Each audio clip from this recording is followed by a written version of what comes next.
စီးကျူကြောင့်မျက်စိမှာအမြင်ကွဲသွားစေနိုင်တယ်ဆိုတာသင်သိပါသလားမသိသေးဘူးဆိုရင်တော့ဒီဗီဒီယိုလေးကိုကြည့်သွားပါနော်စီးကျူကတစ်ဖြည်းဖြည်းနဲ့မျက်စိကိုအမြင်ကွဲသွားစေနိုင်ပါတယ်အထူးသဖြင့်စီးကျူမထိန်နိုင်လို့ဆိုလို့ရှိရင်တော့မျက်စိပြတ်သွားတဲ့အထိဖြစ်သွားနိုင်ပါတယ်နော်ဒါကြောင့်မလို့စီးကျူရှိတယ်ဆိုလို့ရှိရင်မျက်စိကိုသေချာစစ်ဆေးဖို့လိုအပ်ပါတယ်နော်မဟုတ်လို့ရှိရင်တော့စီးကျူရဲ့နောက်ဆက်တွဲရောဂါတွေဖြစ်တဲ့ diabetic retinopathy diabetic macular edema cataract adrenal glaucoma ဆိုတဲ့ရေတင်ယောဂါတွေကိုဖြစ်လာစေနိုင်ပါတယ်အဲ့ဒီယောဂါတွေကြောင့်ပဲမျက်စိမှာအမြင်ကိုပြတ်သွားတဲ့အထိဖြစ်သွားစေနိုင်တာပါပြောရမယ်ဆိုရင်တော့နံပါတ်1အချက်အနေနဲ့ diabetic retinopathy ရဲ့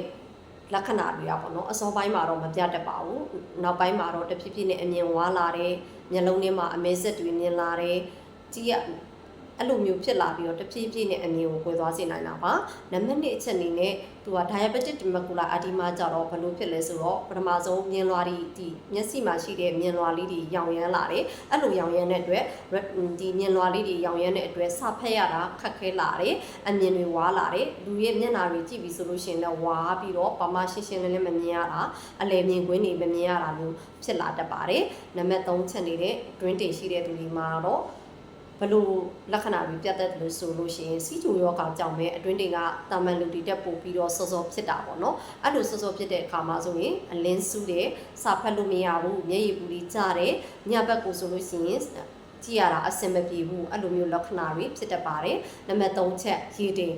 င်ကြောင့်ကဘာကြောင့်လို့ရေတင်ဖြစ်လာဆိုတော့စီးကျူကြောင့်ဖြစ်လာတဲ့ရေတင်မှာဆိုလို့ရှိရင်တော့မျက်လုံးထဲမှာရှိတဲ့ရေဖိအားတွေကတဖြည်းဖြည်းတက်လာပြီးတော့ optic nerve ဆိုတဲ့ကျမတို့ရဲ့မျက်စိအမြင်အာရုံကြောကိုသွားပြီးတော့ဖိမိပြီးတော့အမြင်ပြတ်သွားစေနိုင်ပါတယ်ဒါကြောင့်မလို့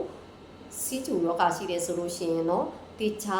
စေကူတာဖို့လိုအပ်ပါတယ်စီးကျူကိုတေချာထိန်းညှိဖို့လိုအပ်ပါတယ်စီးကျူသမားတော်နဲ့တေချာပြပါပြီးလို့ရှိရင်ရေပေါင်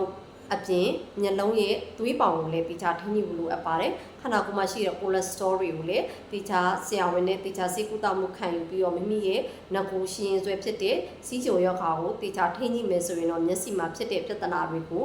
ရောပါအောင်လုပ်လို့ရပါတယ်ဒါဆိုရင်တော့အမြင်ပြတ်တဲ့လက္ခဏာထိမဖြစ်အောင်ပေါ့နော်အမြင်ပြတ်တဲ့အထိမဖြစ်အောင်တားဆီးနိုင်ပါတယ်နော်